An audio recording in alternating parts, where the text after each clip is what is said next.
പുതിയൊരു വീഡിയോയിലേക്ക് എല്ലാ സുഹൃത്തുക്കൾക്കും സ്വാഗതം.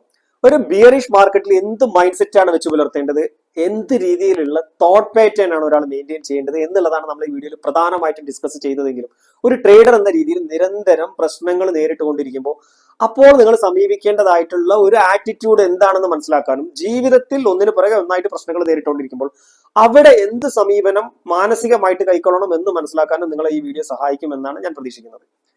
നിങ്ങൾ മാർക്കറ്റിനെ എടുത്ത് നോക്കിക്കഴിഞ്ഞാൽ മാർക്കറ്റിന്റെ പ്രധാനപ്പെട്ട രണ്ട് ഫേസുകൾ എടുത്ത് നോക്കിക്കഴിഞ്ഞാൽ അക്യുമുലേഷൻ എന്ന് പറഞ്ഞ് മാർക്കറ്റ് മുകളിലേക്ക് കയറി പോകുന്ന ബുള്ളിഷ് ഫേസിനെയും ക്യാപിറ്റലൈസേഷൻ എന്ന് വിളിക്കുന്ന മാർക്കറ്റ് താഴേക്ക് വന്നുകൊണ്ടിരിക്കുന്ന ഫേസിനെ എടുത്തു കഴിഞ്ഞാൽ ഈ രണ്ട് ഫേസിനെയും ട്രിഗർ ചെയ്യുന്നത്, ഫ്യുവൽ ചെയ്യുന്നത് മനുഷ്യന്റെ രണ്ട് ആറ്റിറ്റ്യൂഡുകളാണെന്നുള്ളത് കാണാൻ പറ്റും.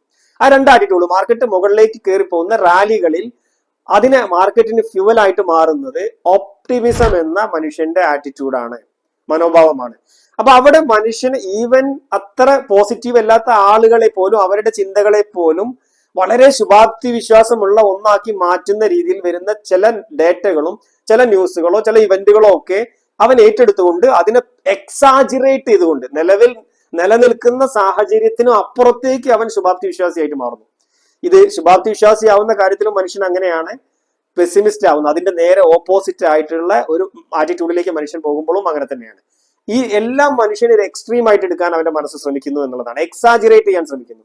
അപ്പൊ അവിടെ നിഫ്റ്റി 23,000 25,000-ലേക്കും 26,000-ലേക്കും 28,000-ലേക്കും 30,000-ലേക്കൊക്കെ ഇമ്മീഡിയറ്റ് ആയിട്ട് എത്താൻ പോകുന്നു എന്ന് ഇമാജിൻ ചെയ്തുകൊണ്ട് അവൻ വാങ്ങിക്കൂട്ടുകയും ആക്ഷൻ എടുക്കുകയും ചെയ്യുമ്പോൾ മാർക്കറ്റ് മുകളിലേക്ക് ചലിക്കുന്നു.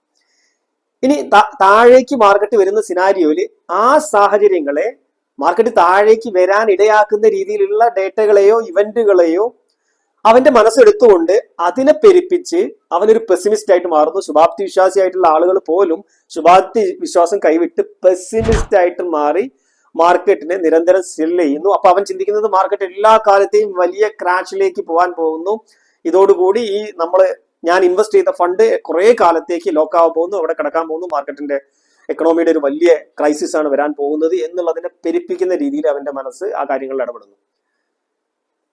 വിജയിക്കുന്ന ആളുകളെ എടുത്ത് നോക്കിയാൽ, ജീവിതത്തിലാണെങ്കിലും ട്രേഡിങ്ങിലാണെങ്കിലും വിജയിച്ച ആളുകളെ എടുത്ത് നോക്കിയാൽ ഈ ഇതുപോലത്തെ രണ്ട് സാഹചര്യങ്ങളിലും ഒരാൾ പെസിമിസ്റ്റ് ആയതും ഒപ്റ്റിമിസ്റ്റ് ആയതും അവിടെ സംഭവിച്ച കാര്യങ്ങളാൽ ട്രിഗർ ചെയ്യപ്പെട്ടുകൊണ്ട് അയാൾ ഒരു പ്രത്യേക മനോഭാവത്തിലേക്ക് നീങ്ങിയതാണ് നമുക്ക് കാണാൻ പറ്റിയത്.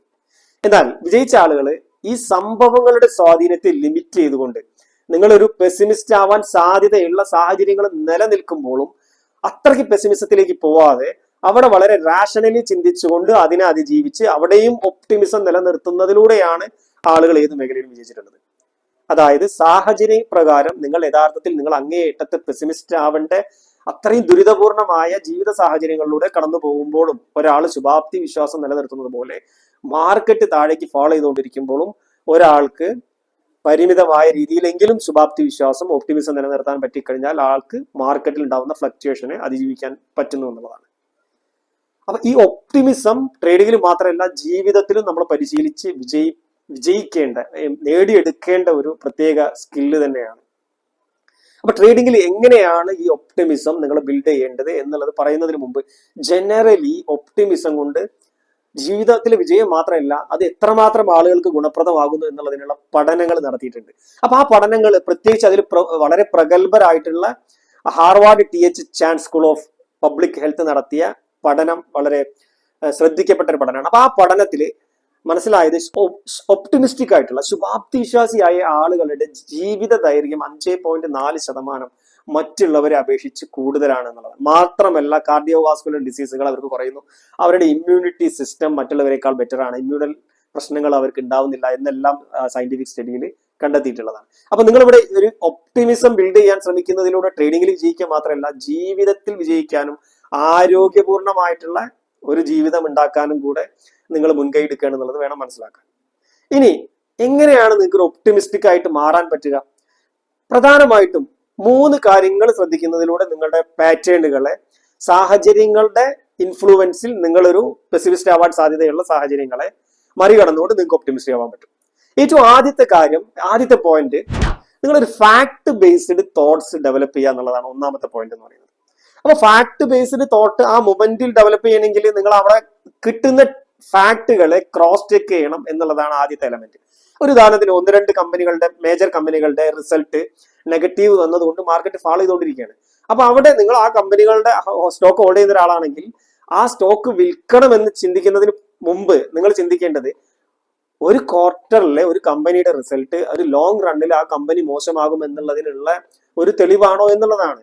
അപ്പൊ അവിടെ ഒരു 5% കഴിഞ്ഞ ക്വാർട്ടറിലേക്കാൾ പ്രോഫിറ്റ് കുറഞ്ഞിട്ടുണ്ട്, അല്ലെങ്കിൽ എല്ലാ കമ്പനികളും അങ്ങനെ വരുന്നു. അപ്പൊ നിലനിൽക്കുന്ന സാഹചര്യത്തിൽ പല സൈക്കിളുകളിലും എക്കണോമിയുടെ പല സൈക്കിളുകളും അവിടെ കൺസ്യൂമേഴ്സ് അവർ സ്പെൻഡ് ചെയ്യുന്ന കാര്യത്തിലെല്ലാം വ്യത്യാസങ്ങൾ വരാറുണ്ട്. അപ്പൊ ഇത് വളരെ സ്വാഭാവികമായിട്ട് വരുന്ന ഒരു പ്രക്രിയയാണ് എന്നുള്ള രീതിയിൽ നിങ്ങൾക്ക് അതിനെ മനസ്സിലാക്കാനും ലോജിക്കലി അതിനെ ചിന്തിക്കാനും പറ്റിക്കഴിഞ്ഞാൽ ഇനി 1-2 മാസം അത് ക്വാർട്ടറുകളിൽ ഇത്തരം മോശം റിസൾട്ട് വന്നാലും ഈ കമ്പനി ആ കമ്പനിയുടെ ഹിസ്റ്ററി വെച്ചിട്ട് അതിന്റെ ഫ്യൂച്ചർ മുകളിലേക്ക് തന്നെയാണ്, പോസിറ്റീവ് തന്നെയാണെന്നുള്ളത് ചിന്തിക്കാൻ നിങ്ങൾക്ക് ആ സമയത്ത് പറ്റുന്നില്ലെങ്കിൽ അത് നിങ്ങളെ പെസിമിസത്തിലേക്ക് ലീഡ് ചെയ്യും. അങ്ങനെ ചിന്തിക്കുകയാണ് യഥാർത്ഥത്തിൽ നിങ്ങൾ ചെയ്യേണ്ട കാര്യം എന്ന് പറയുന്നത്. പിന്നെ അവിടെയാണ് നേരത്തെ പറഞ്ഞ ഒരു പെസിമിസം ഒപ്റ്റിമിസം എന്ന് പറയുന്നത് ശരിക്ക് ഒരു പോസിറ്റീവ് തിങ്കിങ് മാത്രമല്ല, മറിച്ച് ഒപ്റ്റിമിസത്തിന്റെ കൂടെ നിങ്ങൾ കണക്ട് ചെയ്ത് ചിന്തിക്കേണ്ട നിങ്ങളുടെ മനസ്സിലേക്ക് വരേണ്ട പ്രധാനപ്പെട്ട ഒരു വേർഡ് എന്ന് പറയുന്നത് റിസലിയൻസ് എന്നുള്ള ടേമാണ്. അതായത് ഒരു ഒപ്റ്റിമിസ്റ്റ് എന്ന് ഒരു വ്യക്തിയെ നമുക്ക് യഥാർത്ഥത്തിൽ ഒപ്റ്റിമിസ്റ്റ് എന്ന് വിളിക്കണമെങ്കിൽ അയാൾ കുറെ പോസിറ്റീവായിട്ട് ചിന്തിക്കുന്ന ഒരാളായാൽ മാത്രം പോരാ, അതിനേക്കാൾ ഉപരി ആ വ്യക്തിക്ക് അയാൾ മുന്നോട്ട് പോകുന്ന അയാളുടെ യാത്രയിൽ അയാളുടെ ഗോളിൽ അതിനിടയ്ക്ക് വരാൻ സാധ്യതയുള്ള സെറ്റ് ബാക്കുകളെ, റോഡ് ബ്ലോക്കുകളെ കൃത്യമായിട്ട് എങ്ങനെ മറികടക്കണം എന്നുള്ളതിനെ പറ്റിയിട്ട് ഒരു പ്ലാൻ ഉണ്ടായിരിക്കുകയും അതിനെനിക്ക് മറികടക്കാൻ കഴിയുമെന്ന രീതിയിൽ അയാളിൽ ഒരു വിശ്വാസം ഉണ്ടായിരിക്കുകയും ചെയ്യും. അപ്പൊ റെസിലിയൻസ് ആണ് ഒപ്റ്റിമിസത്തിനോട് ഏറ്റവും കണക്ട് ചെയ്ത് നിൽക്കുന്ന ടേം എന്നുള്ളത് മനസ്സിലാക്കുക. അപ്പൊ അവിടെ ആ സെറ്റ് ബാക്കുകള് വരാൻ സാധ്യതയുള്ള സെറ്റ് ബാക്കുകളെ മറികടക്കാൻ വേണ്ടിയിട്ടുള്ള പ്രിക്വേഷൻ അയാൾ പ്രോപ്പറായിട്ട് എടുത്തിട്ടുണ്ടാവും അയാൾ ഒരു ഒപ്റ്റിമിസ്റ്റിക് ആണെങ്കിൽ. പറഞ്ഞു വന്നത് ഇപ്പൊ നേരത്തെ പറഞ്ഞ 1-2 ക്വാർട്ടറിൽ ആ കമ്പനിയുടെ റിസൾട്ട് അല്ലെങ്കിൽ എക്കണോമിക് സാഹചര്യങ്ങൾ താഴേക്ക് വന്നാലും ഞാൻ ഇൻവെസ്റ്റ് ചെയ്തത് ഞാൻ വിഡ്രോ ചെയ്യാൻ പോകുന്നില്ല, ഇങ്ങനെയുള്ള ഒരു സാഹചര്യം വരാൻ സാധ്യത ഉണ്ടെന്ന് മുൻകൂട്ടി കണ്ടുകൊണ്ട് മേ ബി അങ്ങനെ ഒരു മോശം റിസൾട്ട് വന്നാൽ താഴേക്ക് വന്നാൽ അവിടെ ഞാൻ കൂടുതൽ ഇൻവെസ്റ്റ് ചെയ്ത് ആവറേജ് ചെയ്യും എന്ന് പ്ലാൻ ചെയ്തുകൊണ്ട് ഒരു ഫണ്ട് റിസർവ് ചെയ്ത് അയാൾ വെച്ചിട്ടുണ്ടാവും. റെസിലിയൻസ് ഉള്ള ഒരാളാണ്, ഒപ്റ്റിമിസം ഉള്ള ഒരാളാണെങ്കിൽ അയാളില് ആ റെസിലിയൻസ് അതിനെ മറികടക്കാനുള്ള അയാളുടെ എബിലിറ്റി കൂടുതലായിരിക്കും. അതിനു വേണ്ട പ്രിപ്പറേഷൻസ് അയാൾ എടുത്തിട്ടുണ്ടാവും. അതുകൊണ്ടാണ് ലോകത്ത് ഏറ്റവും പ്രഗത്ഭരായിട്ടുള്ള പോസിറ്റീവ് ചിന്തകരിൽ ഒരാളെന്ന് പറയുന്ന നോർമൻ വിൻസെന്റ് പീലിനെ അദ്ദേഹത്തിന്റെ ഒരു പുസ്തകത്തിൽ പറയുന്നത് ഇങ്ങനെയാണ്: അയാൾ ഒരു ദൂരയാത്രയ്ക്ക് പോകുന്ന സമയത്ത് ഞാൻ അങ്ങേയറ്റത്തെ പോസിറ്റീവ് ചിന്തകനാണെങ്കിലും എൻ്റെ വാഹനത്തിലെ സ്റ്റെപ്പിന് വർക്ക് ചെയ്യുന്നതാണോ എന്ന് ഞാൻ ഉറപ്പുവരുത്താറുണ്ട് എന്നുള്ളത്, അതിൽ എയർ ഉണ്ട് എന്നുള്ളതും അത് നല്ല ടയർ ആണെന്നുള്ളതും ഞാൻ ഉറപ്പുവരുത്താറുണ്ട് എന്നുള്ളത്. അപ്പൊ ഒരു ശുഭാപ്തി വിശ്വാസം എന്നുള്ളത് കൊണ്ട് ആരും തെറ്റിദ്ധരിക്കരുത്. ഒന്നും നെഗറ്റീവായിട്ട് സംഭവിക്കില്ല എന്ന് ചിന്തിച്ച് മനസ്സിൽ അൺറിയലിസ്റ്റിക് ആയിട്ടുള്ള കാര്യങ്ങൾ കൊടുക്കുന്നതല്ല, മറിച്ച് സംഭവിക്കാൻ സാധ്യതയുള്ള സെറ്റ് ബാക്കുകളെ മുൻകൂട്ടി കണ്ട് അതിന് വേണ്ട പ്രിക്കോഷൻസ് എടുക്കുന്നതാണ്. അപ്പൊ അവിടെയൊക്കെയാണ് നമ്മുടെ റിസ്ക് റിവാർഡിന്റെ ഒക്കെ കാര്യങ്ങൾ വീണ്ടും പ്രശസ്തമായിട്ട് വരുന്നത്, അവിടെ അതിന് പ്രാധാന്യം വരുന്നത്. അപ്പൊ ഈ ഫാക്ട് ബേസ്ഡ് ഉള്ള ചിന്തകളിൽ ഇത്തരത്തിലുള്ള ചിന്തകളൊക്കെ കൊണ്ടുവരുന്നത് ഫാക്ട് ബേസ്ഡ് തോട്ടിന്റെ ഭാഗമാണ് നമ്മൾ ആദ്യം പറഞ്ഞത്. രണ്ടാമത്തെ എലമെന്റ് എന്ന് പറയുന്നത് അവിടെ ഒരു എവിഡൻസ് സീക്കിംഗ് എന്നുള്ള ഒരു ക്വാളിറ്റി നമ്മൾ ആർജിച്ചെടുക്കേണ്ടതുണ്ട്. മാർക്കറ്റ് ഇനി അങ്ങോട്ട് വരാൻ പോകുന്ന വർഷങ്ങളിലെല്ലാം ഫോളോ ചെയ്ത് ഒരു മോശം അവസ്ഥയിലേക്ക് നിൽക്കാൻ പോവുകയാണ് എന്ന് ചിന്തിക്കുമ്പോൾ ആ തോട്ട്സിനെ മറികടക്കാൻ വളരെ കോൺഷ്യസ് ആയിട്ട് അതിനുള്ളൊരു എവിഡൻസ് ഹിസ്റ്ററിയിൽ നിന്ന് നിങ്ങൾ കണ്ടെത്താൻ വേണ്ടിയിട്ട് നോക്കുക എന്നുള്ളതാണ്. അപ്പൊ നിങ്ങൾ നോക്കുമ്പോൾ മുമ്പത്തെ പല സാഹചര്യങ്ങളും വലിയ ക്രൈസിസ് മുമ്പ് വന്നിട്ടുണ്ട്, 2008 വന്നിട്ടുണ്ട്, അല്ലെങ്കിൽ കോവിഡിന്റെ സമയത്ത് വന്നിട്ടുണ്ട്. അപ്പൊ അന്ന് ലോകം ഇനി ഒരു നിലനിൽപ്പും ഇല്ല, രാജ്യങ്ങളെല്ലാം വളരെയധികം താഴേക്ക് പോകുന്ന ഒരു സിനാരിയോ ഉണ്ടാവും, അവരുടെ എക്കണോമിയൊക്കെ അതുകൊണ്ട് എല്ലാം തകർന്നടിയാൻ പോകുന്നു എന്ന് കരുതിയ സമയത്തും മനുഷ്യൻ അതിന്റെ പരിഹാരം കാണുകയും ആ പ്രശ്നത്തെ മറികടന്ന് പല പല കമ്പനികളും ആളുകളും വരികയും അതിനെ മനുഷ്യൻ അതിജീവിക്കുകയും ചെയ്തു. അപ്പൊ ഇങ്ങനെയുള്ള നിങ്ങളെ അശുഭാപ്തി വിശ്വാസത്തിലേക്ക് കൊണ്ടുപോകാനിടയായ സാഹചര്യങ്ങളെ മറികടക്കാനുള്ള തെളിവുകൾ ഹിസ്റ്ററിയിൽ നിന്നും ബോധപൂർവം മനസ്സിലേക്ക് കൊണ്ടുവരാൻ വേണ്ടി നോക്കുക എന്നുള്ളതാണ് പ്രധാനപ്പെട്ട രണ്ടാമത്തെ എലമെന്റ് എന്ന് പറയുന്നത്. ഇത് ട്രേഡിങ്ങിൽ മാത്രമല്ല, ജീവിതത്തിൽ എവിടെയും ഏത് സാഹചര്യത്തിലും നിങ്ങൾ അടിപതറുമ്പോൾ നിങ്ങൾ കണ്ടെത്തേണ്ട, ചിന്തിക്കേണ്ട ഒരു തോട്ട് പാറ്റേൺ, ഒരു പ്രോസസ്സാണ് നമ്മളിവിടെ ഡിസ്കസ് ചെയ്തുകൊണ്ടിരിക്കുന്നത്. ഇനി അതിന്റെ ഒരു മൂന്നാമത്തെ ഘടകം എന്ന് പറയുന്നത് തോട്ട് സ്ക്രീനിങ് എന്ന് പറയുന്ന ഒരു കാര്യമാണ്. അപ്പൊ തോട്ട് സ്ക്രീനിങ് എന്ന് പറയുന്നത് നമ്മൾ നേരത്തെ സൂചിപ്പിച്ചു, ഇത്തരത്തിൽ നിങ്ങൾ ഒരു പെസിമിസ്റ്റ് ആക്കുന്ന രീതിയിലേക്കുള്ള തോട്ടുകളെ കണക്ട് ചെയ്ത് ഈ ഇവന്റുകൾ നിങ്ങളെ കൊണ്ടുപോവാൻ കാരണം അവിടെ നമ്മുടെ ഉള്ളിലുള്ള ബേസിക് ഫിയർ ആയിട്ടുള്ള ഫിയർ ഓഫ് ഫെയിലിയർ ഉണ്ട്, അതുപോലെ തന്നെ fear of loss of something ഉണ്ട്. ഇവിടെ പണം ആണ് നമ്മുടെ ലോസ് ഓഫ് സംതിങ് എന്ന് പറയുന്നത്. മുമ്പ് പല സൈക്കോളജി സീരീസിലൊക്കെ നമ്മൾ ഡിസ്കസ് ചെയ്തിട്ടുള്ളതാണ്. സൈക്കോളജി സീരീസുകൾ ഇതുവരെ കാണാത്ത ഒരാളാണ് നിങ്ങളെങ്കിൽ ഡിസ്ക്രിപ്ഷനിൽ ഞാൻ ലിങ്ക് കൊടുക്കാം, അവിടെ നിന്ന് സൈക്കോളജി സീരീസ് മുഴുവനായിട്ട് കാണാം. അപ്പൊ നിങ്ങൾ വലിയ തിരക്കുള്ള ഒരാളാണെങ്കിൽ അറ്റ്ലീസ്റ്റ് 1 മുതൽ 11 വരെയുള്ള എപ്പിസോഡെങ്കിലും നിർബന്ധമായിട്ടും കാണാം. 19ഓളം എപ്പിസോഡുകൾ നമ്മൾ ചെയ്തിട്ടുണ്ട്. അപ്പൊ അവിടെ ഈ 2 എലമെന്റുകൾ, ഫിയർ ഓഫ് ലോസ് ഓഫ് സംതിങ്ങും അതുപോലെ തന്നെ ഫിയർ ഓഫ് ഫെയിലിയറും കൂടെയാണ് അവിടെ നമ്മളെ ആ പെസിമിസത്തിലേക്ക് ട്രിഗർ ചെയ്യുന്നത്. അപ്പൊ നിങ്ങൾ ഈ തോട്ട് സ്ക്രീനിങ് എന്ന് പറയുന്ന 3ാമത്തെ പ്രോസസ്സിൽ ചെയ്യേണ്ടത്, എന്റെ മനസ്സിൽ ഇപ്പൊ വന്നു പോയിക്കൊണ്ടിരിക്കുന്ന തോട്ടുകളൊക്കെ അതെന്താണ്, അതൊരു ഫാക്ട് ബേസ്ഡ് ആണോ, എവിഡൻസ് ബേസ്ഡ് ആണോ, അതോ ഇതെല്ലാം എന്റെ ഉള്ളിലുള്ള ഫിയറുകളുടെ എലമെന്റ് ആയിട്ട് ഞാൻ ചിന്തിച്ചു കൂട്ടുന്നതാണ്. അനലൈസ് ചെയ്യുന്നുണ്ട് ഞാൻ, പക്ഷെ എന്റെ അനാലിസിസിൽ പോലും ഈ ഭയത്തിന്റെ സ്വാധീനം കൊണ്ട് ഞാൻ ഇങ്ങനെ അനലൈസ് ചെയ്യുന്നതാണ് എന്ന് നിങ്ങൾ തന്നെ നിങ്ങളുടെ ഉള്ളിലുള്ള ഒരു ജഡ്ജിനെ പോലെ നിന്നിട്ട് കൃത്യമായിട്ട് അതിനെ സ്ക്രീൻ ചെയ്യുക, അതിനെ ഫിൽട്ടർ ചെയ്തെടുക്കുക തോട്ടുകളെ. അപ്പൊ അത് ഒരു ഭയത്തിൽ നിന്നുണ്ടാവുന്ന തോട്ടുകളാണെന്ന് മനസ്സിലാക്കി കഴിഞ്ഞാൽ അതിനെ മാറ്റി നിർക്കുക, അതിനെ എടുക്കാതിരിക്കുക എന്നുള്ളതാണ്. ഈ 3 രീതിയിൽ നിങ്ങളുടെ തോട്ടുകളെ നിങ്ങൾ ഓർഗനൈസ് ചെയ്യാൻ ശ്രമിക്കുമ്പോൾ നിങ്ങൾ ഒരു ഒപ്റ്റിമിസ്റ്റിക് ആയിട്ട് മാറും എന്നുള്ളതാണ്. ഇങ്ങനെ ഒപ്റ്റിമിസ്റ്റിക് ആയിട്ട് മാറുന്ന ഒരാൾക്ക് ഇതേ മെത്തേഡ് അയാളുടെ ട്രേഡിംഗ് കരിയർ എടുക്കുക. അയാളുടെ ട്രേഡിംഗ് കരിയറിൽ അയാൾ ഉദ്ദേശിച്ച രീതിയിലുള്ള ഒരു സക്സസ് ഇതുവരെ അച്ചീവ് ചെയ്തിട്ടില്ല, ആള് പരാജയപ്പെട്ടുകൊണ്ടിരിക്കുകയാണ്. അപ്പൊ അവിടെയും അയാളൊരു പെസിമിസ്റ്റ് ആയിട്ട് മാറാനുള്ള സാധ്യതയുണ്ട്. അയാൾ കുറെ കാലമായിട്ട് ട്രൈ ചെയ്യുന്നു, എന്നെ കൊണ്ട് ഇത് പറ്റില്ല എന്ന് കരുതി അയാൾ ഇട്ട് പോകുന്ന ആളുകളൊക്കെ എടുത്ത് നോക്കിക്കഴിഞ്ഞാൽ അവർ ആ ട്രേഡിങ്ങിൽ അവർ പെസിമിസ്റ്റ് ആണ്. അത് ഉപേക്ഷിക്കുന്ന സമയത്ത് അവർ പെസിമിസ്റ്റ് ആണ്. എന്നാൽ അതിജീവിച്ച എല്ലാവരും, വിജയിച്ച എല്ലാവരും അവർ ആ ഒപ്റ്റിമിസം നിലനിർത്തിക്കൊണ്ട് ഇന്നല്ലെങ്കിൽ നാളെ ഞാൻ ട്രേഡിങ്ങിൽ വിജയിക്കും, അത് വിജയിക്കാൻ വേണ്ട സ്കില്ല് എന്നിലുണ്ട് എന്ന് വിശ്വസിക്കുന്ന ആളുകളാണ്. അപ്പൊ ഒരു ട്രേഡർ എന്ന രീതിയിൽ നിങ്ങൾ വിജയിക്കാൻ വേണ്ടിയിട്ട് പരാജയപ്പെട്ടുകൊണ്ടിരിക്കുമ്പോൾ ഈ 3 സ്ക്രീനിങ്ങിലൂടെ നിങ്ങൾക്ക് എങ്ങനെ കൊണ്ടുപോകാൻ പറ്റും? അവിടെ നിങ്ങൾ ഫാക്ട് ബേസ്ഡ് തോട്ട്സിനെ എങ്ങനെ കൊണ്ടുവരാം?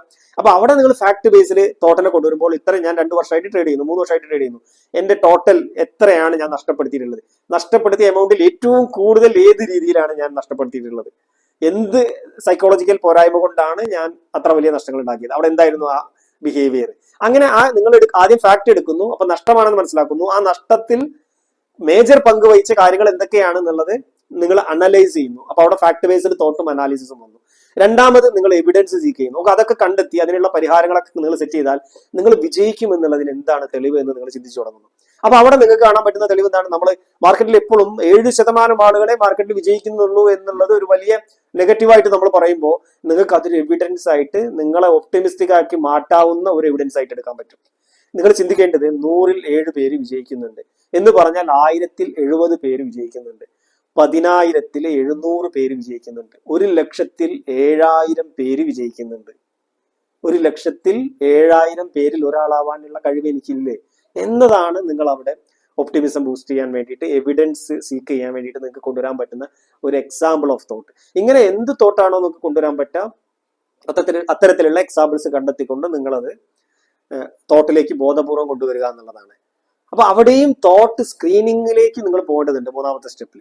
അപ്പൊ ആ തോട്ട് സ്ക്രീനിങ്ങിൽ നിങ്ങളുടെ പല തോട്ടുകളിലും നിങ്ങൾ ബ്ലൈൻഡ് ആയിട്ട് ഒപ്റ്റിമിസ്റ്റിക് ആവാൻ ശ്രമിക്കുന്നുണ്ടോ, സ്കില്ല് വർദ്ധിപ്പിക്കാതെ വിജയിക്കാം എന്നുള്ള അനാലിസിസിലേക്ക് പോകുന്നുണ്ടോ? നിങ്ങൾക്ക് മറ്റ് പല കാര്യങ്ങളും ഒരു ഹാർഡ് വർക്ക് ചെയ്യേണ്ടി വരും, മറ്റൊരു സ്ഥാപനത്തിൽ ജോലി ചെയ്യാൻ ഇഷ്ടമില്ലാത്തത് കൊണ്ട് നിങ്ങൾ ട്രേഡിങ്ങിൽ പിടിച്ചു നിൽക്കാൻ വേണ്ടിയിട്ട് മറ്റൊരു ജോലിയും ചെയ്യാൻ താല്പര്യമില്ലാത്തതുകൊണ്ട് എന്തെങ്കിലുമൊക്കെ ചെയ്ത് ട്രേഡിങ്ങിലേക്ക് നിൽക്കാൻ വേണ്ടിയിട്ടുള്ള ശ്രമമാണോ? ഇങ്ങനെയുള്ള തോട്ടിലുള്ള മാനിപ്പുലേഷൻസിനെ കൂടെ നിങ്ങൾ കണ്ടെത്താൻ വേണ്ടിയിട്ട് നോക്കുന്നു തോട്ട് സ്ക്രീനിങ്ങിൽ. എന്താണ് ആക്ച്വൽ ആയിട്ട് ഞാൻ ഇങ്ങനെ ചിന്തിക്കുന്നതിന്റെ റീസൺ? അപ്പൊ ഇതിൽ ഭയത്തിന്റെ എലമെന്റുകൾ ഉണ്ടോ, അതല്ലെങ്കിൽ അമിതമായ ഒരു മറ്റെന്തിനോടെങ്കിലുമുള്ള വെറുപ്പ്, മറ്റേതെങ്കിലും ജോലിയോടുള്ള താല്പര്യക്കുറവ്, ഇതുകൊണ്ടൊക്കെ ഞാൻ ഇതിൽ സ്കില്ല് വർദ്ധിപ്പിക്കാതെയും വിജയിക്കാൻ പറ്റും എന്നുള്ള രീതിയിൽ ചിന്തിച്ച് പിടിച്ചു നിൽക്കുന്നുണ്ടോ? അങ്ങനെ ചെയ്യുമ്പോൾ നിങ്ങൾ നിങ്ങളുടെ തോട്ടിനെ നെല്ലും പതിരും തിരിക്കുന്നത് പോലെ തിരിക്കാൻ പറ്റും. അപ്പൊ അവിടെ നിങ്ങൾ ഈ 3 സ്റ്റേജിലൂടെ കടന്നു പോയി. ഫാക്ട് ബേസ്ഡ് തോട്ട് അനാലിസിസിലേക്ക് പോയി, എവിഡൻസ് സീക്ക് ചെയ്തു, അതേപോലെ തോട്ടിനെ സ്ക്രീൻ ചെയ്തു. അപ്പൊ ഇത് നിങ്ങളുടെ ജീവിതത്തിലും ഇതേപോലെ തന്നെ നിങ്ങൾക്ക് ജീവിതത്തിലെ ഓരോ പ്രതിസന്ധി ഘട്ടത്തിലും നിങ്ങൾക്ക് ഇതേ രീതിയിൽ സ്ക്രീൻ ചെയ്തുകൊണ്ട് നിങ്ങൾക്ക് കോൺഷ്യസ്ലി ഒരു ഒപ്റ്റിമിസ്റ്റിക് ആയിട്ട് മാറാൻ വേണ്ടിയിട്ട് ട്രൈ ചെയ്യാൻ പറ്റും. അങ്ങനെ ഒപ്റ്റിമിസ്റ്റിക് ആവുന്നതിലൂടെയാണ് നിങ്ങൾക്ക് ട്രേഡിങ്ങിലും ജീവിതത്തിലും വിജയിക്കാൻ പറ്റുക എന്നുള്ളതാണ് നിങ്ങൾ മനസ്സിലാക്കേണ്ടത്. അപ്പൊ അവിടെ ഈ കാര്യത്തിൽ വളരെ സീരിയസ് ആയിട്ടുള്ള ഒരു ശ്രമം കൊടുത്തുകൊണ്ട് ഒരു ഒപ്റ്റിമിസ്റ്റിക് ആയിട്ട് മാറാൻ നിങ്ങൾക്ക് ഓരോരുത്തർക്കും പറ്റും. അങ്ങനെ അതിനു വേണ്ടിയിട്ടുള്ള ശ്രമം ഇന്ന് തന്നെ ആരംഭിക്കുക എന്നുള്ളതാണ് പറയാനുള്ളത്. വീഡിയോയിലെ കണ്ടന്റ് നിങ്ങൾക്ക് ഇഷ്ടപ്പെട്ടെങ്കിൽ ലൈക്ക് ചെയ്യാൻ മറക്കണ്ട, സുഹൃത്തുക്കൾക്ക് ഷെയർ ചെയ്യാനും ശ്രമിക്കുക. വീഡിയോയിൽ നമ്മുടെ ചാനലിൽ ആദ്യമായിട്ട് വന്നിട്ടുള്ള ആളുകൾക്ക് വേണ്ടിയിട്ട് നമ്മൾ നടത്തുന്ന സൈക്കോളജി 1-on-1 മെന്റർഷിപ്പ് പ്രോഗ്രാമിനെ പറ്റിയിട്ട് കൂടെ ഒന്ന് എക്സ്പ്ലെയിൻ ചെയ്തുകൊള്ളുന്നു. അപ്പൊ അത് കാണാത്തവർ അതും കൂടെ കണ്ടതിന് ശേഷം വീഡിയോ വൈൻഡപ്പ് ചെയ്യാം. നമ്മൾ 1-on-1 മെന്റർഷിപ്പ് പ്രോഗ്രാം അറ്റൻഡ് ചെയ്യണമെന്ന് ആഗ്രഹിക്കുന്നവർക്ക് അതിലെ പ്രോഗ്രാമിൽ അറ്റൻഡ് ചെയ്ത് 2-2.5 മാസം നമ്മുടെ കൂടെ ട്രേഡ് ചെയ്തതിന് ശേഷം എടുത്ത റിവ്യൂ താഴെ കൊടുക്കുന്നുണ്ട്. അപ്പോൾ അതും കൂടെ കണ്ടിട്ട് ഒരു മിനിമം 3 ലക്ഷത്തിനെങ്കിലും ട്രേഡ് ചെയ്യുന്ന ആളുകൾ പ്രോഗ്രാമിലേക്ക് കോൺടാക്ട് ചെയ്യാം. ട്രേഡേഴ്സിന്റെ മൈൻഡ് സെറ്റും സൈക്കോളജിയും കറക്റ്റ് ചെയ്യാൻ ഉദ്ദേശിച്ചുകൊണ്ട് നമ്മൾ നടത്തിക്കൊണ്ടിരിക്കുന്ന 1-on-1 സൈക്കോളജി മെന്റർഷിപ്പ് പ്രോഗ്രാമിനെ പറ്റി ഇടയ്ക്ക് ഒന്ന് പറഞ്ഞുകൊള്ളുന്നു. ഈ നമ്മുടെ പ്രോഗ്രാം എന്ന് പറയുന്നത് ഒരു ഇൻഡിവിജ്വൽ ട്രേഡറെ ഹാൻഡ് ഹോൾഡ് ചെയ്തുകൊണ്ട് അയാളുടെ പ്രശ്നങ്ങൾ മനസ്സിലാക്കി ആ പ്രശ്നങ്ങൾക്ക് അയാൾക്ക് വേണ്ട പേഴ്സണലൈസ്ഡ് ആയിട്ടുള്ള സൊല്യൂഷൻസ് സെറ്റ് ചെയ്ത കാര്യങ്ങൾ അയാൾ കറക്റ്റ് ചെയ്യുന്നുണ്ടോ എന്നുള്ളത് മോണിറ്റർ ചെയ്ത് അതിൽ അപാകതകൾ ഉണ്ടെങ്കിൽ വീണ്ടും അത് കറക്റ്റ് ചെയ്ത് അങ്ങനെ മുന്നോട്ട് പോകുന്ന ഇന്ത്യയിൽ ആദ്യമായിട്ട് നടത്തപ്പെടുന്ന ഇത്തരത്തിലുള്ളൊരു പ്രോഗ്രാമാണ്. അപ്പോൾ ഇവിടെ നമ്മളുടെ ട്രേഡിങ്ങിലേക്ക് വരുമ്പോൾ പല ആളുകൾക്കും പല റൂളും കാര്യങ്ങളൊക്കെ ഉണ്ടാവും. ഒരു ദിവസം 2 ലോസായാൽ നിർത്തണം എന്നൊക്കെ ആഗ്രഹം ഉണ്ടാവും. പക്ഷേ ട്രേഡ് ആക്ട് ആയി തുടങ്ങിയാൽ, ട്രേഡിങ്ങിലേക്ക് വന്നു കഴിഞ്ഞാൽ പിന്നെ അതൊക്കെ മറന്നുകൊണ്ട് മനസ്സ് കാര്യങ്ങളെ ഏറ്റെടുത്ത് കൊണ്ടുപോകുന്നതാണ് നമ്മൾ കാണാറുള്ളത്. അത്തരത്തിലുള്ള പ്രശ്നമുള്ളവർക്ക് അതേപോലെ തന്നെ ഗ്രീഡ് എന്നുള്ള ഒറ്റ കാര്യം കൊണ്ട് കുറേ അധികം ട്രേഡിൽ കുറച്ച് ദിവസങ്ങളൊക്കെ പ്രോഫിറ്റ് ആവുകയും പിന്നീട് വരുന്ന 1-2 ദിവസം കൊണ്ട് ഇത്രയും ദിവസം ഉണ്ടാക്കിയ മുഴുവൻ പ്രോഫിറ്റിനെയും കൊണ്ടേ കളയുകയും ചെയ്യുന്ന ഗ്രീഡിൻ്റെ ഇൻഫ്ലുവൻസ്. അത് ചില ആളുകൾക്ക് ഫിയറിൻ്റെ ഇൻഫ്ലുവൻസ് ആണ്. ഫിയർ കൊണ്ട് നല്ല അവസരങ്ങളൊക്കെ വരുന്ന സമയത്ത് ആ ട്രേഡിൽ എടുക്കാൻ ഭയപ്പെട്ട് നിൽക്കും. പിന്നീട് അത് മിസ്സായല്ലോ എന്ന് കരുതി വേറൊരു അവസരം വരുമ്പോൾ അത്തരത്തിലൊരു അവസരത്തിൽ പോയിട്ട് ചാടും. അത് ലോസ് എടുക്കുന്നത് കാണാൻ പറ്റും. ഇനി ട്രേഡിൽ എൻ്റർ ചെയ്ത് കഴിഞ്ഞാൽ ലോസ് ആവുമോ എന്ന് കരുതി അങ്ങനെ പേടിച്ച് ടെൻഷൻ അടിച്ചിരിക്കുന്ന ഒരു അവസ്ഥ. ഇങ്ങനെ പല രീതിയിലുള്ള കാര്യങ്ങളും ഉണ്ട്. ഓവർ ട്രേഡും റിവെഞ്ച് ട്രേഡും പോലെയുള്ള കാര്യങ്ങളൊക്കെ നമ്മുടെ സൈക്കോളജി സീരീസിൽ ഡിസ്കസ് ചെയ്താണ്. സൈക്കോളജി സീരീസ് കാണാത്തവർക്കും വേണ്ടിയിട്ട് ഡിസ്ക്രിപ്ഷനിൽ ആ പ്ലേലിസ്റ്റിൻ്റെ ലിങ്കും കൂടെ ഇടാം. അതിൽ പറഞ്ഞ പല രീതിയിലുള്ള പ്രശ്നങ്ങളും പറയാത്തതുമായിട്ടുള്ള പ്രശ്നങ്ങളും ഒക്കെ അനലൈസ് ചെയ്തുകൊണ്ട് സൈക്കോമെട്രിക് ടെസ്റ്റൊക്കെ നടത്തി വിശകലനം ചെയ്ത് അങ്ങനെ മുന്നോട്ട് പോകുന്ന രീതിയിലുള്ള ഒരു പ്രോഗ്രാമാണ്. അപ്പോൾ ഒരു പേഴ്സണൽ കോച്ച് എന്ന രീതിയിൽ ഞാൻ ഉണ്ടാക്കിയിട്ടുള്ള പേഴ്സണൽ കൗൺസിലിങ്ങിലൊക്കെ ഉള്ള എൻ്റെ എക്സ്പീരിയൻസും അതേപോലെ ഒരു ബിസിനസ് കൺസൾട്ടൻറ്റ് എന്ന രീതിയിലുള്ള എൻ്റെ എക്സ്പീരിയൻസും കൂടെ ക്ലബ്ബ് ചെയ്തുകൊണ്ട് ഡിസൈൻ ചെയ്തൊരു പ്രോഗ്രാമാണിത്. കാരണം ട്രേഡിംഗ് എന്ന് പറയുന്നത് ഒരേ സമയം ഒരു ഇൻഡിവിജ്വൽ സ്കില്ലും അതേസമയം ഒരു ബിസിനസ്സുമാണ്. എന്നാൽ ഒരു ഇൻഡിവിജ്വൽ സ്കില്ല് എന്ന് പറയുമ്പോൾ ഇവിടെ മനസ്സ് പൂർണ്ണമായിട്ട് ഇൻവോൾവ് ആവുന്ന ഒരു പദ്ധതിയാണ് ശരിക്കും. ഒരു ബിസിനസ്സാണ് ട്രേഡിംഗ് എന്ന് പറയുന്നത്. അപ്പോൾ അതിന് ആ രീതിയിൽ തന്നെ വേണം നമ്മൾ കൈകാര്യം ചെയ്യാൻ. മനസ്സിനെ ആ രീതിയിൽ റീപ്രോഗ്രാം ചെയ്യേണ്ടത് ആവശ്യമുണ്ട്. ഇനി ഇതൊരു ബിസിനസ്സാണ് എന്ന് പറയുമ്പോഴും ഇത് മറ്റ് ഒരു ബിസിനസ്സിനെയും പോലെ അല്ല ഇതിനെ അപ്രോച്ച് ചെയ്യേണ്ടത്. വളരെ ഡിഫറെൻ്റ് ആയിട്ടുള്ള രീതിയിൽ അപ്രോച്ച് ചെയ്യേണ്ട ഒരു ബിസിനസ്സാണ്. അപ്പോൾ എന്നാൽ ആ ബിസിനസ് മറ്റ് ബിസിനസ്സുകളുടേതായിട്ടുള്ള ചില പൊതുവായിട്ടുള്ള കാര്യങ്ങളിലൂടെയൊക്കെ ഇതിനെ കൊണ്ടുപോകേണ്ടതുണ്ട്.